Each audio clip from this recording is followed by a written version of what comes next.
Hello, welcome to the course on computer vision. My name is Jitendra Malik and I am in the Department of EECS at UC Berkeley. So let's begin with the beginning. A camera creates an image of the external world. And computer vision is the science and engineering discipline which is concerned with making inferences about this external world, given one or more of its images. I mean the part about science and engineering.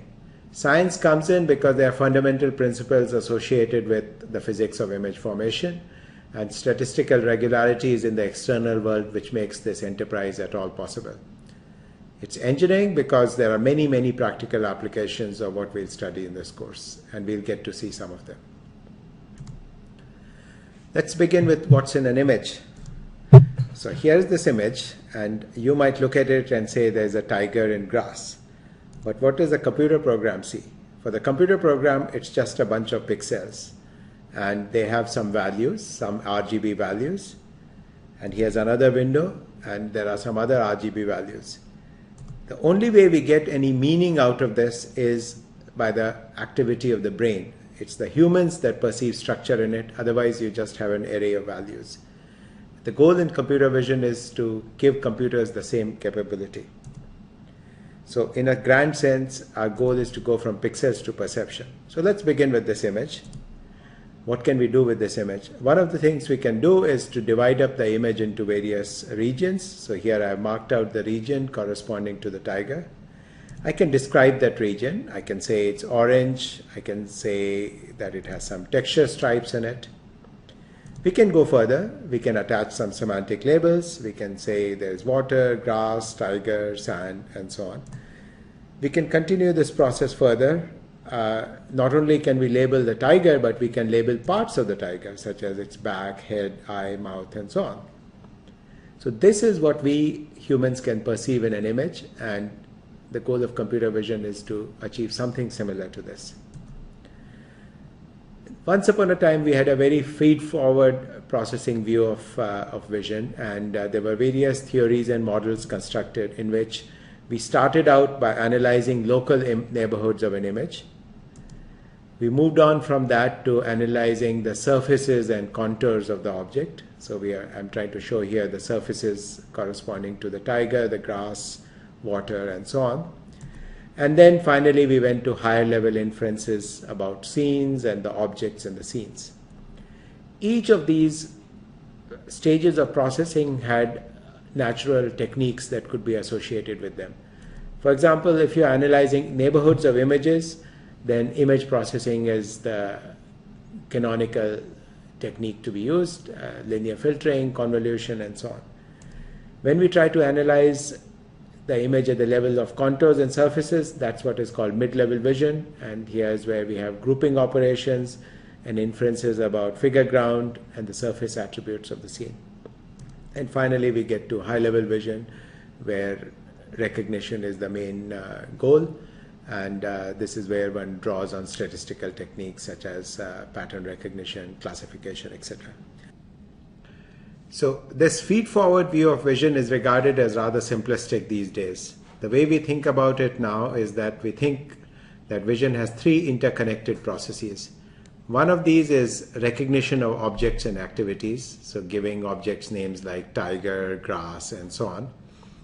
Another process is the one of reorganization, or sometimes it's called grouping and segmentation.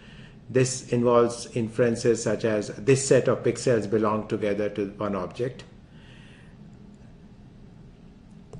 And then we have reconstructing 3D structure. By that we mean recovering depths of objects in the scene, how far away various objects are with respect to the camera. So that's the third process. And all these processes interrelate. So the results of recognition can help with reconstruction, the results of reconstruction can help with recognition, and so on and so forth. So let's start with talking about the state of the art in recognition. One of the earliest problems that was tackled in computer vision was that of handwritten digit recognition. And there are some standard data sets, one called MNIST, one called USPS, and you can search for these on the web. And we are by now pretty good at this problem. So one of the pioneers in this area is Jan LeCun, and he has developed various neural network architectures for this problem. And he has shown that these architectures can give error rates as low as on the order of 0.5% on these data sets. And the resulting systems are quite fast, and these can be used in practice and are being used in practice for check reading and so on. There are a number of different methods out there which manage to achieve this. I'd like to mention randomized decision trees, because a variation of this is what is used in some of the work on figuring out body parts in the algorithm used in the Kinect system, for example, under the rubric of random forests. So moving right along, there are other problems we can do quite well at. For example, you've all encountered CAPTCHAs. There's a distorted text that you have to figure out what the text is in order to get a free email account or get access to some website. And so earlier line of work that we did some time ago, which showed that these can in fact be recognized by computer programs. So maybe standard OCR programs can't do this job, but the most advanced computer vision techniques can do a perfectly good job at identifying the words, even though they are in messed up backgrounds or distorted in some way. So let's talk a bit about general object category recognition. Humans can recognize that all of these are faces, even though they look quite different from each other, or that all of these are flowers, even though they look different from each other. And this is one of the fundamental capabilities that we wish to give computer vision systems. So one of the classic data sets on this was collected at Caltech, and it's called the Caltech 101 data set. And this was collected by Fefe and Perona back in 2004. So what they did was to collect examples from the web of images of 101 different categories. And these could include pianos, dogs, cats, faces, and so forth. And for each of these categories, they collected something like 30 to 300 images. The images themselves were rather simple. They had typically just one object in the center of the image. But the question was, would computer programs be able to find which of these 101 different categories that object was? And this was a challenge now thrown open to the entire computer vision community. And what I'm showing you here are some curves which are performance curves, where on the y-axis there is some measure of performance, which is what percentage of the objects were classified correctly. And on the x-axis here are examples, how many examples were used. So for now, you can focus on just one vertical column corresponding to 15 training examples. So what's interesting is that when the data set first came out, performance was at about 16% correct. In a sense, that's terrible. That means that 84% of the time the program was wrong. But a positive way to think about it is that if we were just performing at chance, performance would be just 1%. So 16% was significantly better than chance. What's very interesting is that in 3 years, due to the efforts of many different groups, performance went up from 16% to 65% correct, which is a factor of 4 improvement in performance. This is fantastic. This is an indication of a field which is finally getting its act together. And today we don't work that much on this data set anymore, because we prefer data sets where there will be multiple objects in a scene. But this was a good indicator that the field was making progress on recognition. So I will give you an example of what kinds of data sets are popular these days, the so-called Pascal Visual Object Challenge. And this has been the dominant data set in the field for the last 5 years. And this has much more complex scenes. So as you can see in these images, you typically have multiple objects in an image. So for example, in this image, you see a TV monitor and a person and a keyboard and so on and so forth. In this image, you have a sheep in the presence of grass. And the goal of this challenge was to test whether we could do recognition in these more difficult circumstances. In these more difficult circumstances, the goal was we should be able to mark a bounding box corresponding to the object. So somehow you have to mark the position of the sheep or the position of the dog. And the way we mark these is by drawing a bounding box. And when I say we, I really mean the computer program. And the way we judge performance here is by so-called precision recall curves, and you'll encounter this idea repeatedly in the course. So precision is measured here on the y-axis, and let me use a. So precision here is on the y-axis. So precision means what percentage of the objects that the computer program declared were bicycles were actually bicycles. So ideally you want precision to be 1. And then we also measure recall. Recall is how many of the bicycles in the data set did we manage to find. And of course you would ideally want the recall to be 1 and precision to be 1. In practice we are not so lucky. And so what happens is that there is some threshold parameter, and if we have a more lax threshold, you get high recall. If you get a more strict threshold, you have high precision. And typically you get a curve as shown here by varying the threshold. And the threshold here is being made more lax, and as a result you increase recall and lower precision. So the ideal point, of course, would be a precision recall of 1, as I marked here. And different algorithms have different curves, and those are shown here. And you can get to these curves by searching for Pascal VOC on the web. And the area under this curve becomes a measure of the technique. And ideal curve would have an area under the curve of 1. But in practice, we get areas such as 55.3% or 54.3%. So in a certain sense, these numbers which are close to 50% tell us that we are sort of halfway through solving this problem of detection of bicycles. Let's move along to analysis of images of people. People are one of the most difficult categories to analyze. Just if you look at this image, you will see the variety in appearance due to clothing, due to pose, due to occlusion, and so on and so forth. And yet people are a very important category, because if we can analyze images of people, there are a variety of applications that will become accessible to us. So I'll give you an example. Even from single images, just the pose and appearance of a person can tell you whether a person is phoning or running or walking or riding a horse. And in fact, computer programs are able to do this. Let me look at actions more generally. So there are a variety of actions that we are interested in. Some of these actions correspond to movement and posture change. So these are examples: run, walk, crawl. In fact, you can think of actions as English verbs and objects as nouns. A large class of actions have to do with object manipulation. So these include the examples here: pick an object, carry an object, hold an object, lift an object, and so on. And we would like to be able to describe what's happening in an image by using these terms. So, of course, actions include conversational gesture. I mean, in this example, suppose I moved my hands about, that's conversational gesture, and of course, sign language. Recognition is not limited to objects and actions. We all are able to recognize materials. So in this example, looking at this image, you might be able to guess what's the material. Is it felt, polyester, rough plaster, leather, concrete, and so on. And in computer vision, we seek to develop techniques for recognizing materials.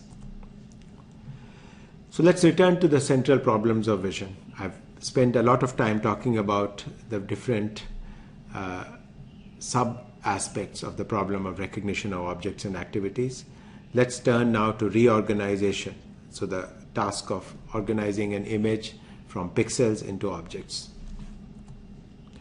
So here are some examples, segmentations from the Berkeley segmentation dataset.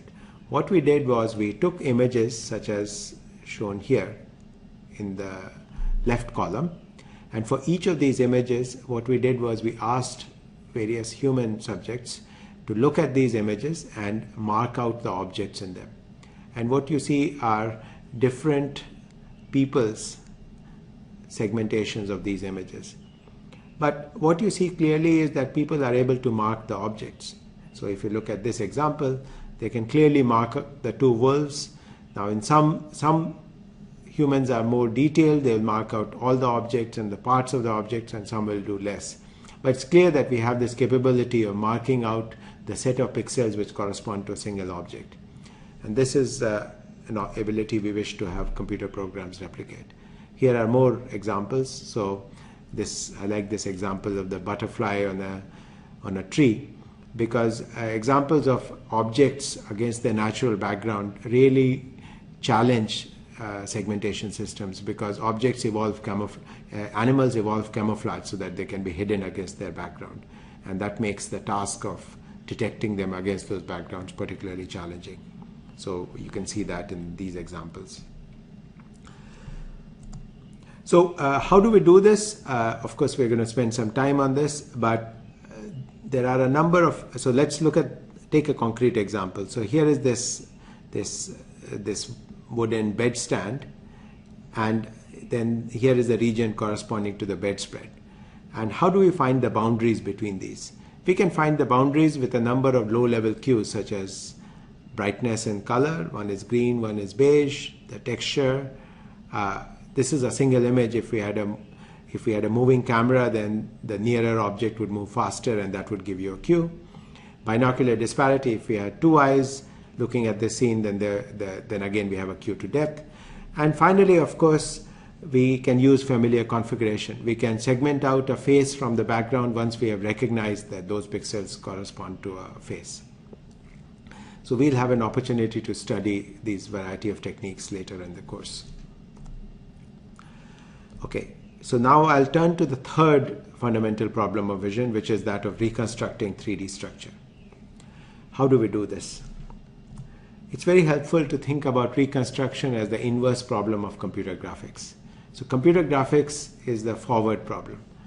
What graphics people are able to do is, given the scene geometry, by that I mean the layout of the different objects, models of the surfaces on the scene and so on, as well as the reflectance properties, the color, in the more general case, it's called the bidirectional reflectance distribution function, and of course the position and distribution of the light sources.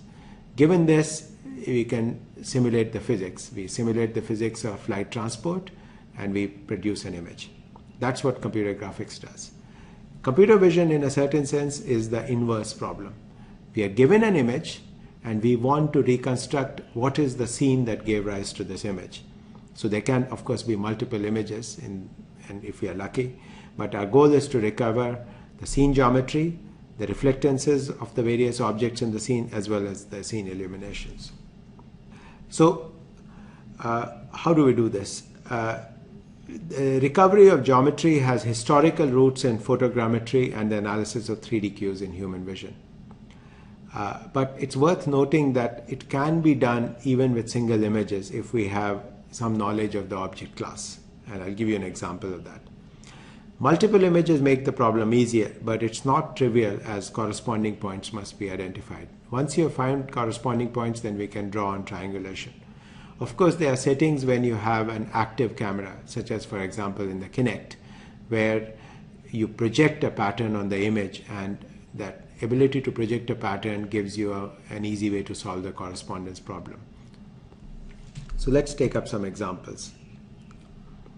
So here's an example from human vision where binocular stereopsis can be used. We have two different eyes, so they give you slightly different images of the scene, and the difference between those two images is related to the depth of objects in the scene. So that's one thing we can do. But of course, we could use multiple views. So here's an example of 3D models that were constructed of Berkeley campus. This is from a project going back nearly 15 years, led by Paul de Beveck. And what they did was that they took a number of images of the leading buildings, such as this clock tower and surrounding buildings on campus. Some of these pictures were taken with cameras on a kite. And from these multiple pictures, 3D models could be constructed. And this is, of course, now standard technology, and it's embodied in a number of different commercial products.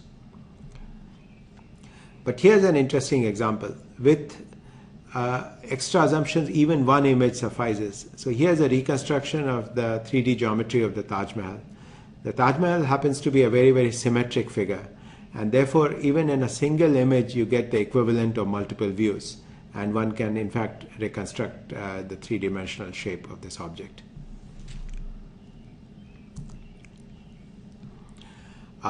Here's an example of where we do not know what is the object, but somehow when we look at this tablet or whatever, we have this perception that there must be some grooves and there must be some ridges and so on. And clearly here all the information is being carried by the pattern of light and dark. What's worth noting is that these two images that you see here are really essentially the same image. It's just that one has been rotated by 180 degrees. And that rotation by 180 degrees is enough to change your perception. In one case, what you saw as ridges, now you see as grooves. And why is that? Well, that has to do with the assumptions that the visual system makes about the position of light sources. So in the environment that we grew up in, the light comes from the sun and the sun is above. So there's going to be a certain pattern of shading associated with a ridge. And essentially when you rotate the image by 180 degrees, that assumption causes us to assume that now instead of looking at a ridge, we are looking at a groove. Of course, we can make inferences about spatial layout, not just the shape of a single object. And this is a kind of scene which was very common in Renaissance paintings, which showed these courtyards which were full of rectangular slabs. And we are making a number of assumptions here. We assume that the slabs are of the same size and shape in the scene, but they look different in the image because some are nearer to you and some are further away from you. And this enables us to guess how far away and at what orientation these objects are. Again, the big picture is the following. Even when we have a single image, we are able to categorize the objects in terms of depth. We can say some object is in front of some other object. So in this kind of an example, this simple toy line drawing example, we can say that R1 appears in front of R2 and R2 appears in front of R3. And this we can do even with a single image. Of course, if we have multiple images, such as in the case of stereopsis, then we will use that information to recover what objects are nearer to you and what objects are further away. What is all this for? In a certain sense, we can ask this fundamental question: why do we try to recover properties of the external world? And it's helpful here to think about biology. In biology, why did vision evolve? Vision evolved because it gave the organism which had vision some gain, some benefit. It had to give it some benefit in terms of being able to find food or to avoid becoming food. So vision always is associated with the ability to act in the world. And here are two examples of actions. One is, of course, locomotion. You can move about, and in which case you need vision enables you to work with maps of the environment based on your previous experience. And when you're walking about, you can avoid obstacles. Vision also enables you to manipulate objects. You can grasp objects, you can pick and place objects, you can use tools. So these are all examples of hand-eye coordination, where the hand together with the eye is used to perform action in the world. This is very important because just from an evolutionary point of view, a visual system which did not help with action would not be of much use and clearly would not have any evolutionary advantage that would create favorable selection pressure. So finally, let's turn to the applications of computer vision. There are many, many examples, and pretty much these examples have to, at this point, do not require that we construct a full vision system comparable to a human being. But we construct some aspect of this ability, and that's enough for us to construct useful applications. So I have some examples here. For example, biometrics, identifying people. So for example, you want to control access to some environment and you do it by doing face recognition. Computational photography. This is an emerging discipline over the last 10-15 years, and essentially the idea is that we can attach a computer to the camera and then we are no longer stuck with the passive image captured. We can choose the imaging parameters of the camera to construct better images. Very simple example is that nowadays when we take photographs, often there is some program which is trying to detect faces, and what is done with that is to make sure that the faces are in focus, because the expectation is that when we take images, we really want the people's faces to be in sharp focus. Human-computer interaction is a leading application, because with the help of a camera, you can determine the pose of the human body. And of course, one of the leading examples of this is the Microsoft Kinect system, which is used in gaming. We can create three-dimensional virtual worlds by variations of the techniques that I talked about earlier for 3D reconstruction. And again, this is a very widespread technology now. Content-based image retrieval. I mean, when you do web searches and you want to find examples of images of certain categories, sometimes you can do it based on text, but sometimes we can also exploit image content, and many, many more. I will not continue with this list of examples here, but a comprehensive list can be found at a website which is maintained by David Lowe, and I recommend you to go check this website for hundreds of examples of companies which have computer vision products. You will have noticed that in this lecture I've jumped back and forth between talking about human vision and computer vision. And to me, there is a lot to be learned from human vision. And let's try to get in a bit into how and why. So human vision is studied by many different scientists. So perception is a traditional discipline, typically studied by psychologists. And here we consider the visual system as a black box. We're trying to figure out what a human would perceive in an image and try to construct a scientific theory for that.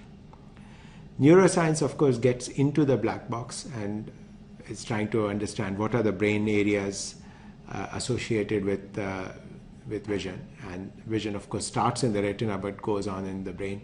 What's interesting is that something like 30 to 50% of the brain is devoted to visual processing. Finally, there is an understanding of vision at the functional level, which has to do with how the laws of optics and the statistics of the world we live in make certain interpretations of an image much more likely.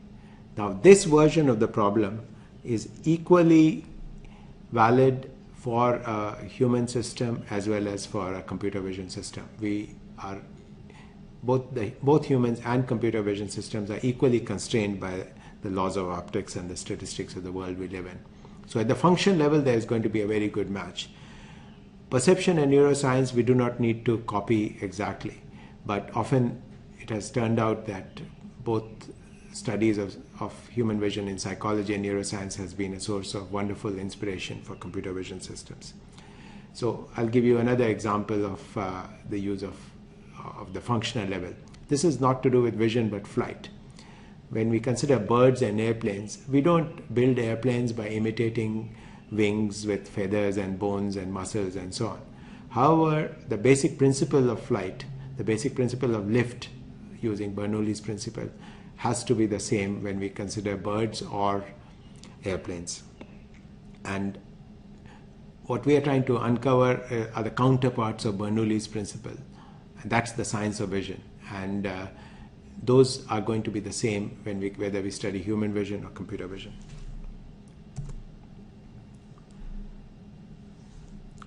I should take you a little bit through the history of computer vision. It's a relatively young discipline.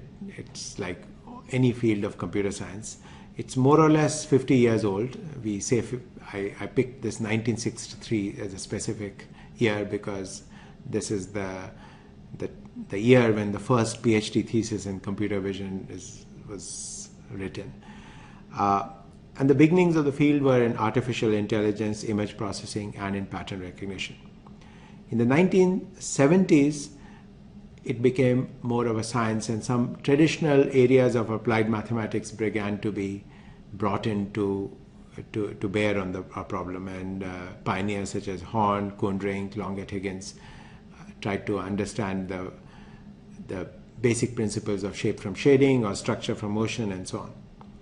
The 1980s, we saw vision develop as a branch of applied mathematics, and variety of different fields of mathematics were brought to bear on vision, including geometry, multi-scale analysis, probabilistic modeling, control theory, optimization, and what have you.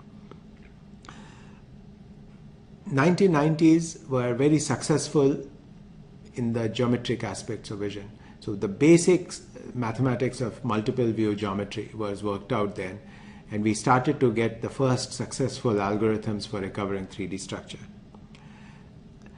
This really flowered in the 2000s in terms of practical applications, but the basics had all been laid out by the 1990s.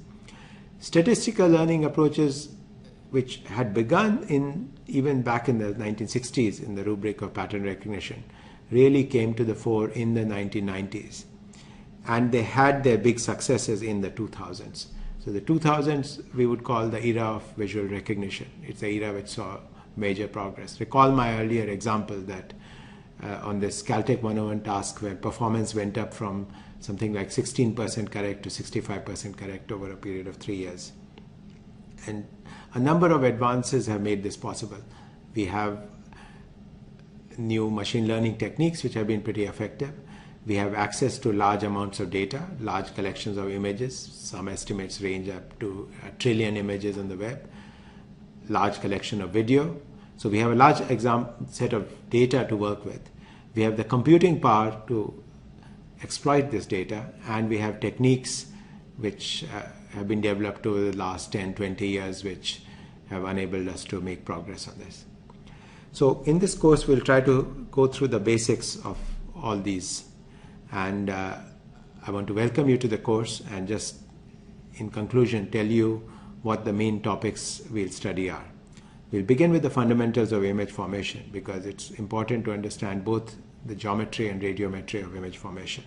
After that, we'll go through basic image processing operations, linear filtering, convolution, and so on, because this is the basis for edge detection and finding boundaries, as well as the measurement of various image features which will be useful for recognition. Then I will go through the 3 fundamental R's of vision, if you will. Recognition, we'll spend a lot of time on that. Recognition of objects, people, activities. Reconstruction, this is mainly about recovering 3D geometry, but we'll also study properties such as reflectance and so on.